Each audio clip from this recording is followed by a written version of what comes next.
See this? This is my 1987 Honda Goldwing. It's 1200 cc's. This thing is a beast. I would take it out, but it's kind of a cloudy, crappy day, and it's too cold out there to go ride up here in where I live in the Pacific Northwest. So I want to tell you how I got involved in motorcycling. My life became all about work for so long, and I needed a way to clear my mind. I just could not escape work. And so I just decided one day that I wanted to get into motorcycling. I'm like, it seems pretty dangerous and pretty scary, but it seems like because of that, it will force me to be in the moment. And so once I'm on a bike, maybe I'll be able to disconnect from work a little bit and get some alone time and just think about things and be in my own world. And so I was talking to a buddy of mine, and I told him that I wanted to get a motorcycle. And he's like, well, dude, I got one in my garage you can have. I'm like, are you serious? So we go look in his garage, and he's got this beautiful Goldwing just sitting there. And he'd never ridden it. He never taught himself how to ride it. It was just parked there, and he was going to get around to it someday, but never did. And he's like, you can just have it. If you're going to use it, why don't you just take it? So I'm like, dude, yes. And so I rode around his neighborhood for a little bit, and I was really scared because I didn't really know how to ride a motorcycle that well. Like I knew how to shift a little bit because I'd been on motorcycles, like friends' motorcycles, and I've had one when I was like 17 or something. So I kind of know the basics, but I didn't know anything about riding like a big 800-pound giant Goldwing. And so it was intimidating because I didn't know what this thing's capable of. And I wasn't familiar with the controls or anything. And so I'm leaving his house, and rain is beating down on me. I have a little like half helmet thing that I'm wearing, so the rain's getting in my eyes and the ground's wet, so I'm paranoid that I'm gonna slip on something. I can't really see. I'm squinting my eyes. I'm on this big bike that I can barely handle, and I'm trying to get to my house. And I'm like, Jesus Christ, this is how people die. Like I don't know what I'm doing. I'm in bad weather conditions. I don't have on any good gear. Like I'm not licensed. I don't have insurance. This is just an overwhelming bad situation. So I'm kind of freaking out, even though he doesn't live that far away. Well, anyway, we come to an intersection, and I'm at the stoplight, and I'm on a hill. And as we stop, I go to give it some gas again and let out the clutch, and I kill it, of course. And so I'm like, shit. And I look around, I'm in rush hour traffic. There's people blaring their horn behind me. It's pouring down rain. I'm on this giant bike, and I'm like, okay, just calm down. You know, I hold in the clutch. I put it back into like first gear or neutral or whatever, and I go to turn it on, and it's like click, click. And I'm like, oh my God, the battery's dead. So I didn't know what to do, you know. I'm like, well, luckily I'm on a hill, so I'll just turn the handlebars all the way to the right, and I'll just let gravity take me down so I can just swing up and do a circle, and then, you know, straighten out my handlebars and just coast down the hill into the like gutter area. So I get down there, put my kickstand down, and hop off the bike. Well, the bike's still on a slope, so when I put that kickstand down, the bike just rolled forward, flipped the kickstand back up, and crashed it right into the ground. I'm like, felt so stupid, but I'm like, okay, that's all right. You're a beginner. You've never ridden this bike before. You haven't been on a motorcycle in years and years and years. Don't worry about it. Don't stress out. Like, you're going to get through this situation. And I think I had this clarity of mind, and I knew that I could get through it because I run a business, and I've seen a lot of crazy shit happen where it's all on me, and I don't know how I'm going to handle the situation, but I've gotten through it every time just fine, and I've learned a lot through these lessons. And so there I am on the side of the road.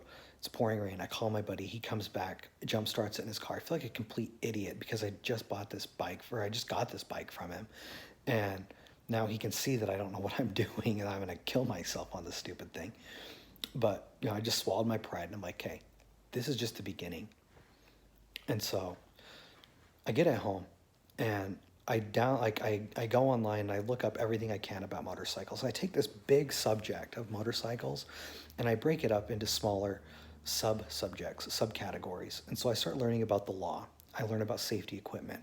I learn about, how to operate the machine. I read the owner's manual. I learn about how to maintain the bike and what kind of maintenance it needs.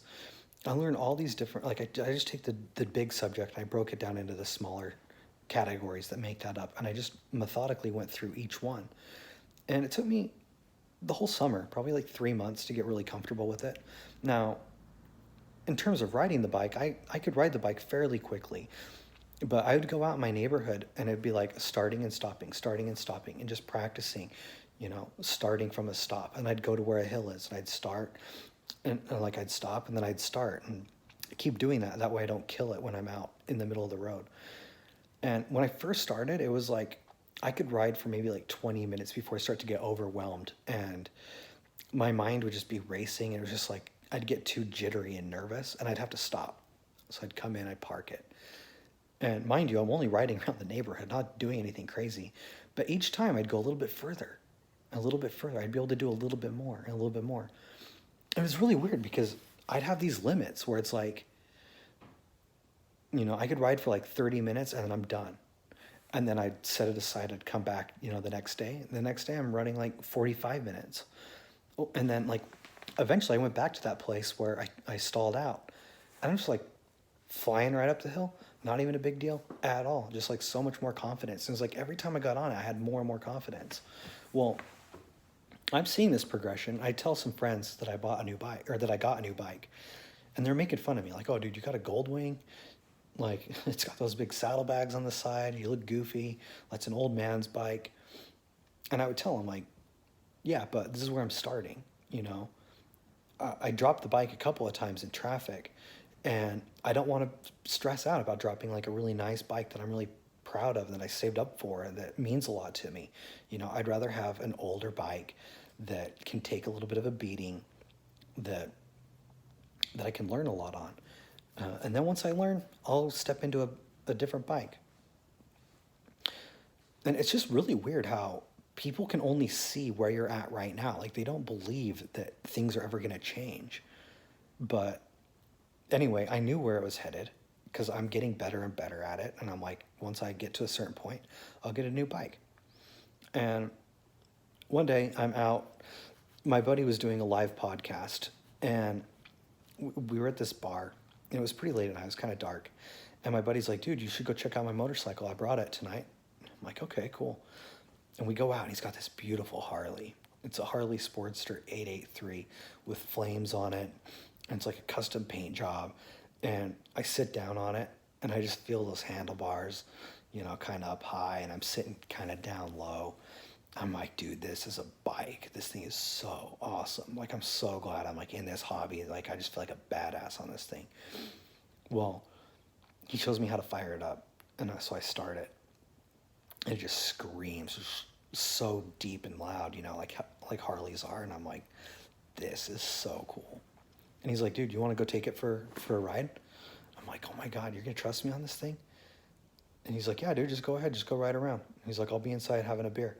So I'm out riding around through these neighborhoods and I go around the block. This thing is quick, man. It's so fast. But I felt really comfortable on it because I'm used to driving this giant, 800-pound bike. So when I get on this like Harley, it's like not a big deal in terms of size. And so it moves. I'm feeling good. And I'm like, this thing is so cool. So I bring it back to this place that we were all at. And I'm talking to him about it, complimenting him. A couple days go by and he texts me. He's like, dude, do you want to buy my bike? And I'm like, that's an interesting proposition. So I think about it, for a couple of hours. I'm like, yeah. And so it was like that night or the next night, I just grab a bunch of cash from the bank and I go over there and I score that bad boy. I don't know, you can't really see because it's kind of dark in here.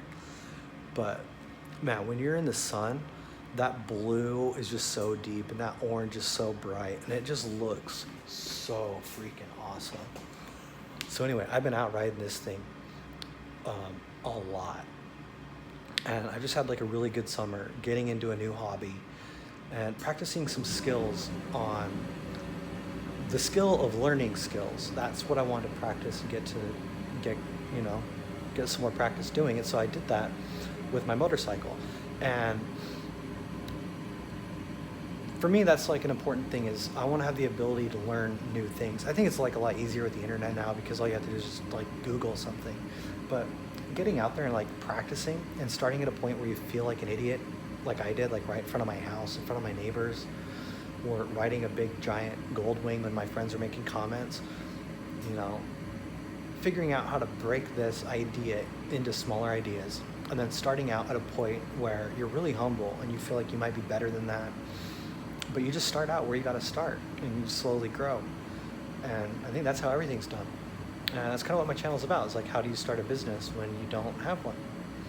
So, you know, you just start humbly, and you break this big idea into smaller ideas, and you just hammer away at each one of them until you get it all down. So anyway, guys, if you want to do what you want, when you want, how you want, for who you want, how much you want, subscribe to my channel. See you guys next time.